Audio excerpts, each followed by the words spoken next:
अस्सलामुअलैकुम नाज़रीन।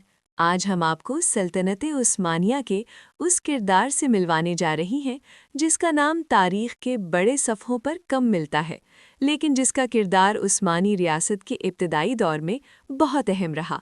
ये कहानी है देमीर ख़ान बे की, एक तुर्क कबायली सरदार जो ताकत, सियासत और बका की जंग में उस्मानियों के उरूज का खामोश गवाह बना। अनातोलिया का सियासी मंजरनामा।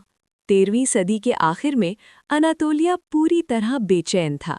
सल्जूकी सल्तनत जवाल का शिकार हो चुकी थी। मंगोल हमलों ने निज़ाम तोड़ दिया था।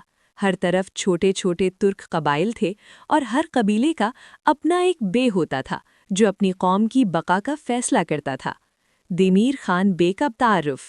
देमीर ख़ान बे एक बहादुर और तजुर्बाकार तुर्क सरदार था।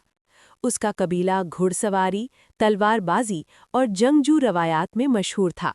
वो सिर्फ जंगजू नहीं बल्कि एक होशमंद और दूरअंदेश सियासतदान भी था। उस्मान गाजी का उरूज। इसी दौर में तारीख ने एक नया मोड़ लिया। उस्मान गाजी एक छोटे से कबीले का सरदार, लेकिन ख्वाब एक अजीम रियासत का।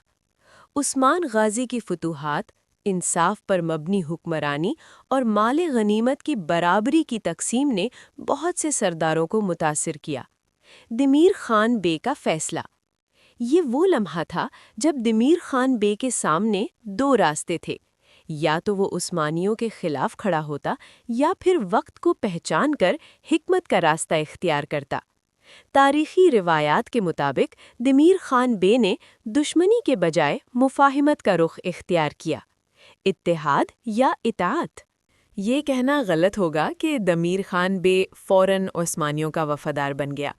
इब्तिदा में ये एक मोहतात इत्तेहाद था जिसमें जंगी मदद और इलाक़ाई असर व रसूख़ शामिल था।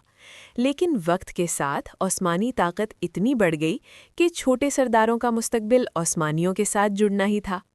तारीख़ की खामोशी।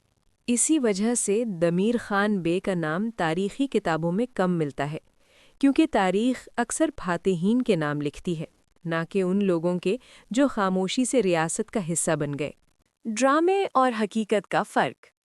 आज के तुर्क ड्रामों और सोशल मीडिया पर देमीर ख़ान बे को कभी बहुत बड़ा विलन और कभी अजीम हीरो बना दिया जाता है। हकीकत ये है कि वो एक दरमियानी दर्जे का कबायली सरदार था, मगर बहुत समझदार। देमीर ख़ान बे की असल अहमियत। देमीर ख़ान बेहू में ये सिखाता है कि तारीख़ सिर्फ तलवारों से नहीं बनती, बल्कि समझदारी, वक्त पर फैसला और खामोश इत्तेहाद रियासत की बुनियाद रखते हैं। नाज़रीन, देमीर ख़ान बे सिर्फ एक नाम नहीं बल्कि एक सोच है। वो सोच जो ताकत के सामने ज़िद नहीं बल्कि हिकमत को तरजीह देती है। अगर आपको ये वीडियो पसंद आए तो लाइक करें, चैनल सब्सक्राइब करें और कमेंट में बताएं अब अगला टॉपिक किस पर देखना चाहते हैं। अल्लाह हाफ़िज़।